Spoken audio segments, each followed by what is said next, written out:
आप सभी का स्वागत है एम्बिशन नर्सिंग क्लासेस के चैनल पर। और यह आज की हमारी जो वीडियो है वो है एमसीक्यू सीरीज जो कि हमारे चैनल पे चल रही है पीआर यादव की बुक की।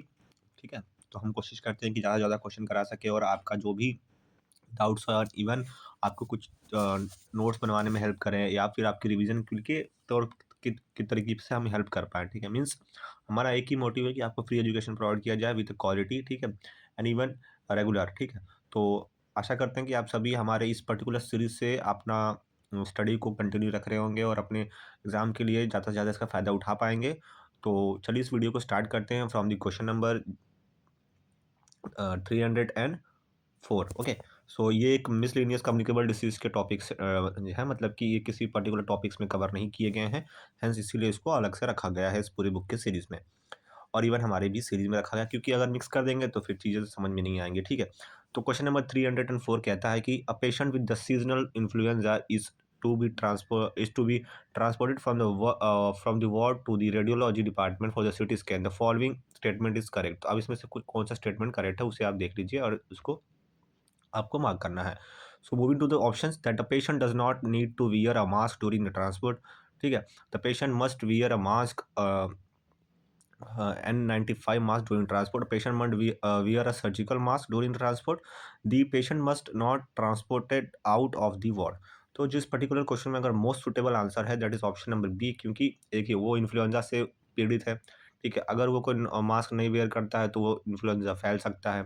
ठीक है, लेकिन जो ये ऑप्शन इसमें N95 मास्क जो कि बहुत ही पोर्टेबल और बहुत ही इंपॉर्टेंट रोल प्ले करता है अवॉइड करने में कि कोई डिसीज ट्रांसमिट हो जाए उसके थ्रू, तो इसीलिए आंसर करेक्ट है। ठीक है, देखिए और जैसे देख लीजिए कि एक फेस रेस्पिरेटरी मास्क है fit for tightly for the face, और यहाँ पे filter out of 95% of small aerosols. ठीक है, पार्टिकल दैट इज 0.3 माइक्रोन तक को भी फिल्टर करता है when correctly fitted. So give more protection in a droplet infection. तो ड्रॉपलेट इन्फेक्शन जैसे कि इन्फ्लुएंजा एंड ऑल होते हैं, स्वाइन फ्लू, कोरोना वायरस, उसको वो रोकने में हेल्प करता है। क्वेश्चन नंबर 305 देखते हैं, विच सेज दैट की influenza is caused by one of the following. Option दिए गए हैं आपको, vector borne, vehicle borne, airborne and fomite borne. तो इसमें से जो करेक्ट आंसर है for the question is that is option number C, that is airborne. ठीक है, अब ये देख लीजिए कि influenza spread from person to person by the droplet infection और droplet nuclei created by sneezing, coughing और टॉकिंग। और इसी को कहते हैं the portable entry of the viruses is respiratory tract. ठीक है, तो ये इन्होंने कुछ चीज़ों को एक्सप्लेन किया है। Moving to question number 306 which says that की the health workers should be educated the community at the H1N1 influenza virus in the present in the nasopharynx। तो ऑप्शन दिए गए हैं कि क्या करेक्ट है, तो किसके बारे में उनको नॉलेज प्रोवाइड किया जाता है बेसिकली। तो प्रेजेंट में तो 3 to 4 day week after onset of symptom, 1 to 2 week after before the onset of symptom, 1 to 2 week after onset of symptom, 3 to 4 day after onset of the symptoms. तो basically इसका जो correct answer होना चाहिए that is option number C, which is 1 to 2 day after onset of the symptom. ठीक है, ठीक है, option number सी। तो यहाँ पे कुछ उन्होंने कहा कि present in the nasopharynx from the 1 to 2 days before the 1 to 2 days after onset of the disease. Question number 307 देखते हैं, विच सेज दैट की 307 क्वेश्चन कहता है आपसे कि a nurse is caring for a patient with the swine flu and she has to give the drug of a choice for swine flu. तो options कुछ हैं यहाँ पे ड्रग्स के, which one is the most suitable. तो इसमें से जो ऑप्शन है क्वेश्चन नंबर 307 का that is option number D, that is oseltamivir is a correct answer, which is की एक ऐसा एंटीवायरल है जो कि मेडिकेशन में होता है जो ब्लॉक करता है इन्फ्लुएंजा के एक्शन को, डेट इज वायरस ए और बी टाइप को। ठीक है, बाकी जो भी ऑप्शन है वो गलत है यहाँ पे। Okay, moving to question number 308, drug choice of a human infection with the avian influenza virus bird flu is. इसमें से चारों ऑप्शन में से करेक्ट ऑप्शन कौन सा होना चाहिए फॉर 308।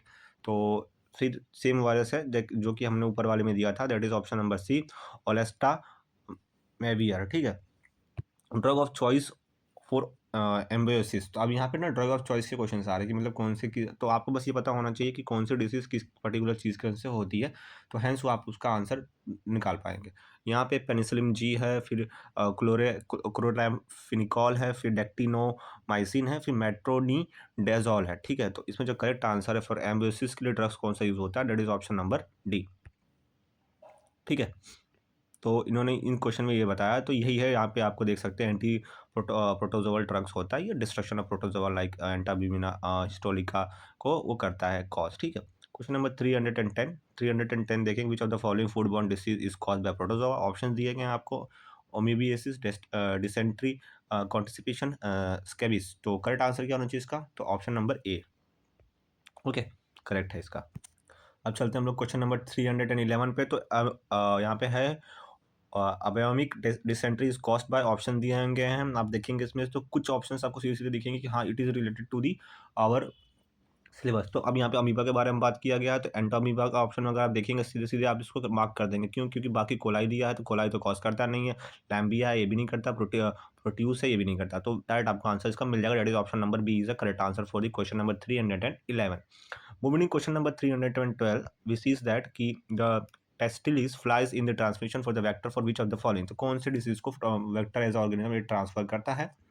ऑप्शन दिए गए हैं ट्राइकोमोनास वेजिनालिसिस, या फिर ट्राइपेनोसोमा गैम्बिनेसिस, या एंटाबीमा हिस्टोलिका हिस्टोलाइटिका, या फिर टैक्सोप्लाज्मा। तो इस पर्टिकुलर क्वेश्चन का करेक्ट आंसर क्या होना चाहिए, that is option number B is a correct answer.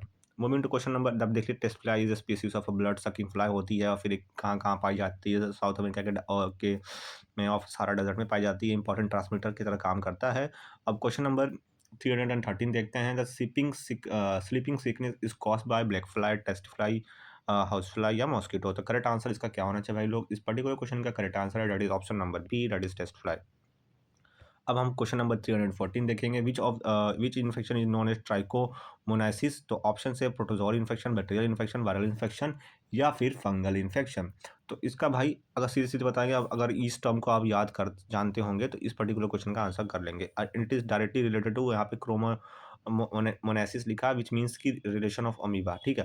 तो यहाँ पर रिलेशन ऑफ अमीबा आ जाता है, which means option number A is correct, okay.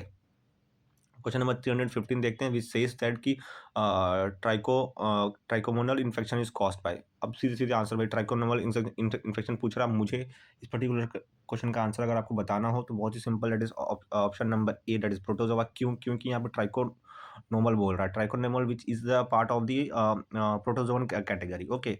Fungi yeast और ये बैक्टीरिया का नहीं होता, तो ये ऑप्शन गलत हो जाते हैं। तो नेक्स्ट क्वेश्चन दैट इज 316 है, the disease filaria is caused by, option ascariasis, फिर वॉचकेरेशिया बॉनक्रोफिटी, फिर प्लाज्मोडियम या टीना सोलियम। तो इस पर्टिकुलर क्वेश्चन का जो करेक्ट आंसर है that is option number B. अब ये क्या होता है, it is a parasitic worm that is causative agent of the filariasis of, ठीक है, जो कि पैर सूजने की बात होती है, मैसिव स्वेलिंग हो जाती है especially in the genital and the lower extremity, resulting in the obstruction of the और लिम्फेटिक जो वेजल्स होती है उनको प्रॉब्लम कॉज करती है, बेसिकली इनका यही इशू होता है, ठीक है। अब हम उसी के बारे में फिर से क्वेश्चन सिखाया है कि ये कौन सी डिजीज़ है। Filariasis is caused by which of the organism, option bacteria, protozoa, fungi, या फिर आपका वायरस। तो ये एक बैक्टीरियल डिसीज है, जैसे कि आपको मैंने बताया, ठीक है। Which one of the following dose tablet a mass treatment was introduced by the government of India to achieve the elimination of the lymphatic filariasis. तो ऑप्शन दिए गए हैं, A R M P C, RMP, DEC, Avil, या Decadron. तो डेकोड्रॉन एक, तो इसमें से कौन सा है, तो इसमें डीईसी है, ठीक है, करेक्ट। क्योंकि ये देखिए क्वेश्चंस हैं, इनको आप याद ही करना पड़ेगा, या फिर आप इनके बारे में आप ओवरव्यू और लें तो आपको ज़्यादा आइडिया मिल जाएगा, क्योंकि इसके लिए एक अलग सा टॉपिक, मतलब क्योंकि मिसलिनियस है तो आप इनको कुछ कर नहीं सकते ना, यू कांट डू एनीथिंग। तो question number 319, in which of the following communicable disease is also called as German measles. तो कौन से वाले केस में, मम्स में, रूबेरिया में, या डिप्थीरिया में, या परटूसिस में। तो कौन से वाले में कहा जाता है इसको, option number B is correct, that is rubella, ठीक है। क्वेश्चन नंबर 320 देखते हैं कि average incubation period of rubella is 10, 14 दिन, 18 दिन, 21 दिन। तो कौन सा होना चाहिए, that is option number C, that is 18 day, okay. Moving to question number 321, incubation period of ascariasis lumbricoides infection is, option दिए गए हैं 10 डेज, 14 डेज, 15 डेज, या फिर 15 या 50 डेज। तो ऑप्शन जो दिए गए हैं उनमें से जो best suitable answer that is 14 days. Ascaris is a species of Ascaris live in the human intestine. Adult only grow to the 12-inch long, causes Ascaris. Eggs are passed with the feces and required at least 2 week incubation in the soil before they become effective. तो ये generally है इसके बारे में, ठीक है। Question number 322 देखते हैं कि which stigma and discrimination occurs in all the following except option दिए गए हैं, एक में नहीं होता, आपको बस बताना है, टीबी, लिप्रोसिस, एसटीडी, मलेरिया। तो डिस्क्रिमिनेशन किस पे नहीं होगा, स्टिग्मा एंड डिस्क्रिमिनेशन किस में नहीं हो सकता है, तो उस पर्टिकुलर टर्म में अगर आप देखें तो मलेरिया वाले केस में नहीं होता है। ठीक है। Cause of typhoid fever is rat, pediculus corporis, cat या पिग्स। तो इस पर्टिकुलर क्वेश्चन में बहुत ही अगर ध्यान से क्वेश्चन को देखें तो ऑप्शन नंबर जो बी है दैट इज टाइफस फीवर की बात की जा रही है, टाइफाइड नहीं सॉरी। तो पेडिकुले पेडिक्यूलोसिस कॉर्पियस, ठीक है, ये आंसर है। Any one of the rickettsial infection transmitted to the people by lice, flea and mite and called as typhus. ठीक है, तो एक तरीके का फीवर होता है जो कि लाइट्स जो पर्टिकुलर होते हैं कॉज करते हैं। तो क्वेश्चन नंबर 324 देखते हैं, स्क्रब टाइफाइस इज कॉज्ड बाय। तो ऑप्शन दिएंगे चारों, आपको ऑप्शन देखना ध्यान से, ठीक है। अब इसमें से आपको एक चीज़ ध्यान रखनी है कि जो भी आंसर आप मार्क करें उसकी एक छोटे नोट्स बनाते जाएं साथ में, which will be beneficial for you only. Okay, so question है तो आपने बताया मैंने क्वेश्चन आपको, इसका जो करेक्ट आंसर होना चाहिए वो क्या होना चाहिए। तो ऑप्शन से जो है वो देख लीजिए चारों चारों, ठीक है। तो इसमें जो correct answer that is option number A, orientia tsutsugamushi, ठीक है, एक जापानीज नेम लग रहा है, ये बहुत ही टिपिकल है प्रोनाउंस करने, but still scrub typhi is acute fibrinolysis illness caused by this particular organism that is Orienta Sutosugumasi, ठीक है। It is transmitted to human by the bites of the infected mites and chiggers। तो यहाँ पे आप पूछा गया है define host of the toxoplasmosis, तो इसमें होस्ट कौन सा होता है टॉक्सोप्लाज्मोसिस का, तो ऑप्शन है कैट, डॉग, पिग या काऊ। तो इसमें जो करेक्ट आंसर है that is option number A, that is cat is the host, ठीक है। तो यहाँ पे देखिए, is infection with the protozoan toxoplasma gondii, it is commonly transmitted to women by the inadequate land washing after handling the cat, species of eating incomplete cooked food। Question देखा जाए तो इसमें आपको कुछ 326 में पूछ रहा है आपसे कि नर्स केयरिंग, जो नर्स केयरिंग होती है for the retro positive positive patient with the molluscum contagiosum, the secondary infection is caused by. तो ऑप्शन चार दिए गए हैं, पॉक्स वायरस है, पालीपोलम वायरस है, एस्पिटिन बार वायरस है, हर्पस सिंपल वायरस है। तो इसमें से जो करेक्ट आंसर है that is option number A, pox virus, which is correct in this term. Okay, और इसके बारे में जनरल इन्होंने डेफिनेशन दिया है which you can note and it will help you in the further preparation. Okay, question number 327, causative agent of tetanus क्या है, virus है, बैक्टीरियल स्पोर है या प्रोटोजोआ है, वायरल स्पोर है। तो आप इस पर्टिकुलर क्वेश्चन का आंसर आप बताइए। तो इसमें जो होता है बैक्टीरियल स्पोर होता है, करेक्ट है। It is acute life threatening illness caused by toxin tetanus tetanospasmin produce in the infected wound by the clostridium tetani bacteria. ये याद रखिएगा, क्लोस्ट्रीडियम टेटनी बैक्टीरिया कॉज करती है, ताकि आगे क्वेश्चन आ सकते हैं may be. First spore of the C. tetani bacteria infected wound. Spores start to germinate in the aerobic depth of the tetanus spore injury producing bacteria to release the tetanus specimen। तब spore forming bacteria कौन सी इसमें से option चार है, L lepra, V cholerae, C one tetani या फिर आपकी स्टेफाइलोकोकस। तो करेक्ट आंसर इस पर्टिकुलर क्वेश्चन का क्या होना चाहिए, that is option number C, tetani वाला, ठीक है। कि स्पोर फॉर्मिंग बैक्टीरिया कौन है, अभी हमने पढ़ा ऊपर, ठीक है। क्वेश्चन उन्होंने पूछा हुआ है इसी तरीके से घुमा फिरा के, ठीक है। अब हम क्वेश्चन नंबर 329 देखते हैं, Weil disease leptospirosis spread from the contact of rat cow monkey cow puppies. तो करेक्ट आंसर इसका क्या होना चाहिए, जो वो होगा आपका ऑप्शन नंबर ए, रेट से, ठीक है। इसका एक्सप्लेनेशन यहाँ दिया गया है, वीडियो पॉज करके आप इसको रीड कर सकते हैं if you want. Okay, characteristic feature of the zoonotic infection क्या है, तो Vincent angina, swimming pool granuloma, malignant pustules या कार्ब्यूनसल्स, ठीक है। तो करेक्ट आंसर इस पर्टिकुलर क्वेश्चन का क्या होना चाहिए, that is option number C, that is malignant pustules, ठीक है।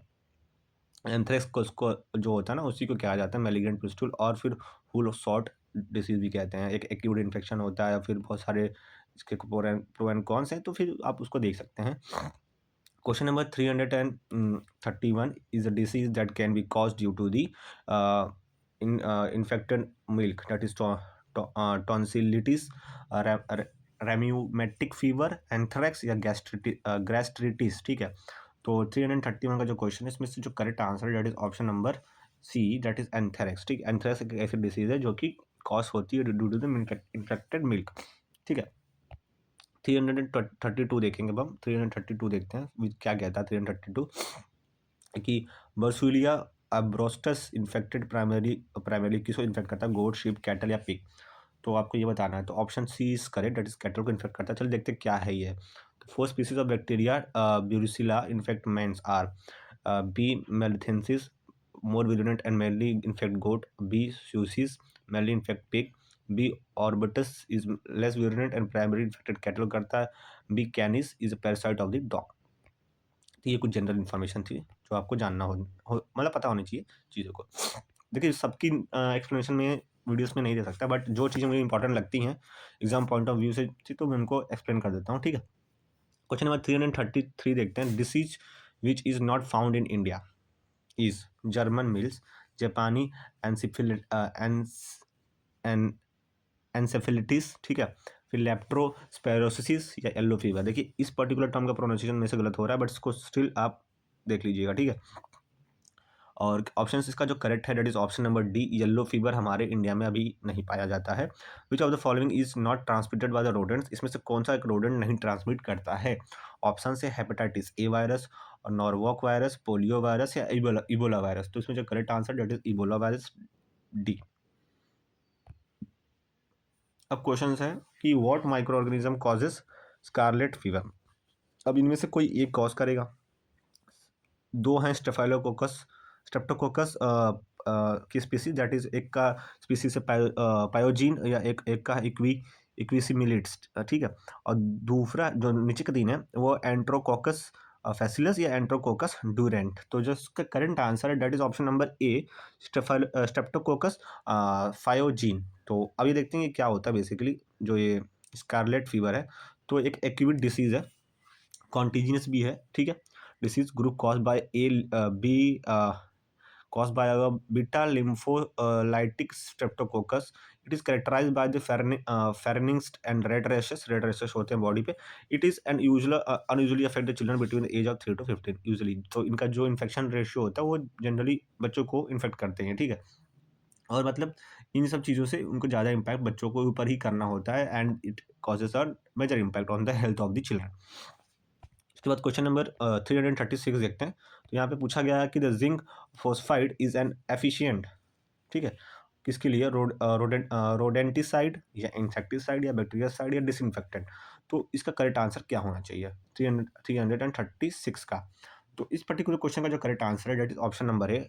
तो जिंक जो होते हैं वो जनरली इफेक्टिव होते हैं अगेंस्ट दी रोडेंटिसाइड, मतलब कि जो चूहे मारने की दवा होती है, जो भी पर्टिकुलर मतलब रोडेंट्स होते हैं, चूहे होते हैं आपके घर में, फिर छोटे कीड़े मकोड़े हो गए लाइक कॉकरोच एंड ऑल, तो दे आर रिस्पॉन्सिबल कि इस पर्टिकुलर जिंक सल्फाइड्स फॉस्फाइड उसको इम्पैक्ट करता है, ठीक है, मेजर इम्पैक्ट करता है, इम्पैक्ट ही नहीं करता बट मेजर इम्पैक्ट करता है, ठीक है। अब उसके बाद क्वेश्चन नंबर 337 देखते हैं। Most potential agent date can be use in bioterrorism की बात में कर रहे हैं, तो कौन सा एक ऐसा हथियार है के तौर पे इस्तेमाल किया जा सकता है तो बायोटेररिज्म के लिए। तो वायरल एनसेफेलिटिस टीवी या कॉस्ट्रेडियम ब्यूटिलिनियम या फिर ब्रूसिलोसिस। तो इसमें से कौन सा एक बायो वेपन तरीके यूज़ कर सकते हैं। अब पहली बात तो मुझे ये बताइए कि बायो टेररिज्म की तरफ है। तो बायो टेररिज्म मतलब क्या होता है कि जैसे मान लीजिए कोई एक हम माइक्रो ऑर्गेनिज्म को ले, ठीक, क्योंकि मैं इसको आपको एंड में एक्सप्लेन करता हूँ, बट पहले मैं इसका आंसर बता देता हूँ, ठीक है। आफ्टर 3 क्वेश्चन बचे हैं, उसके बाद मैं इसको कंप्लीट करके आपको एक्सप्लेन करता हूँ। तो option number C is correct, ठीक है, Clostridium botulinum is correct answer. फिर उसके बाद 338 देखते हैं the causative agent of the Lyme disease कौन सा है इसमें से। तो ऑप्शन जो इसका करेक्ट है डेट इज ए, बोरलिया बुर्गडोर फेरी, ठीक है, बाकी गलत है आंसर से, अल्फा वायरस नहीं होता है। फिर अब लास्ट क्वेश्चन देखते हैं इस पूरे इस पर्टिकुलर कम्युनिटी का टॉपिक का। तो पॉजिटिव ऑर्गेनिज्म इज मोनोन्यूक्लियस इन, तो कौन से में मोनोन्यूक्लियस होता है। तो ऑप्शन दिए गए हैं टेक्सोप्लाज्मा साइटोमेगालोवायरोसिस वायरस, एस्टिपिन बार वायरस या वेरिसिला जोस्टर वायरस। तो correct answer that is option number C, ठीक है। अभी क्या होता है, एक इन्फेक्शन होता है जो कि मोनो किसिंग डिसीज होती है, is an acute infection disease cause by the Epstein Barr virus that is EBV virus characterized by flu like symptom. तो फ्लू लाइक सिम्टम्स होता है इसमें। तो मैं आपको कुछ बता रहा था, हाँ, बायोटेरिज्म के बारे में बता रहा था। तो क्योंकि मैं कहीं स्पेस देखता हूँ जहाँ पे मैं आपको हाँ, मैं आपको यहाँ एक्सप्लेन करता हूँ, ठीक है। तो देखिए बायोटेरिज्म क्या होता है, एक जनरली बायो मीन्स लिविंग। तो अब लिविंग के टर्म में अगर बात किया जाए तो क्या हो सकते हैं? Micro organism. बेसिकली यहाँ पे कहना चाहते हैं कि माइक्रो ऑर्गेनिज़्म और उनका यूज़ किसका? माइक्रो ऑर्गेनिज़्म का use for deadly attacks on the other countries. Deadly attacks किस पे करेंगे? अदर कंट्रीज़ पे। अब ये तो एक तरीके से एक कोई ऑर्गेनाइजेशन ही करेगा, तो टेररिस्ट ग्रुप हो गया जो भी मतलब अलग-अलग कंट्रीज़ में वर्क कर रहे हैं, ठीक है? और उस पर्टिकुलर माइक्रो ऑर्गेनिज़्म से जो भी वो वेपन बनाएँगे, तो बायो वेपन हो गया, ठीक? जैसे कि मान लीजिए कि वो वेपन बना दिया, बायो वेपन, बहुत सारी न्यूज़ आ रही है इस पे, ठीक है? और उस पर्टिकुलर वेपन से क्या करते हैं ये लोग कि जो अटैक करेंगे पर्टिकुलर कंट्री पे एंड ऑल, ठीक है? और वो जाके फिर लार्ज स्केल पे डेथ होगी या लार्ज स्केल पे इम्पैक्ट पड़ेगा उनके लाइफ पे, तो ये जाके मेजर इम्पैक्ट कर देंगे। हेंस तो इस चीज़ से हमें ये समझना है बस कि bio means use of the micro organisms and creating a weapon which is bio weapon and which will lead to the bio terrorism. बस इतनी सिंपल सी चीज़ है, आपको समझ लेनी है इस पूरे टॉपिक में, जो मैंने एक एक्सप्लेन की है, क्योंकि वो इम्पोर्टेंट है थोड़ा-सा, क्योंकि अलग लगा मेरे को इस टॉपिक और इम्पोर्टेंट भी लगा। मे बी इस पे थोड़ा-सा ट्विस्ट करके क्वेश्चंस आ सकते हैं any time, anywhere, in any question, ठीक है? तो इस पर्टिकुलर टॉपिक को अब हम यहीं खत्म करते हैं, क्योंकि इसमें ज़्यादा क्वेश्चन बचे नहीं है, खत्म हो गया। अब हम नेक्स्ट जो टॉपिक है, अब हम वो मैटरनिटी नर्सिंग के जो क्वेश्चन से करेंगे from the next video. So till then आप हमारे चैनल को सब्सक्राइब करें, शेयर करें दोस्तों के साथ और मेक श्योर करें कि डेली हमारी इस वीडियोस को देखें और अपने एग्जामिनेशन के लिए इस चीज़ों को यूज़ करें, फ्रूटफुल तरीके से यूज़ करें और आगे आपको काम आए। So thank you so much guys for watching our video. Do subscribe our channel. Thank you so much guys.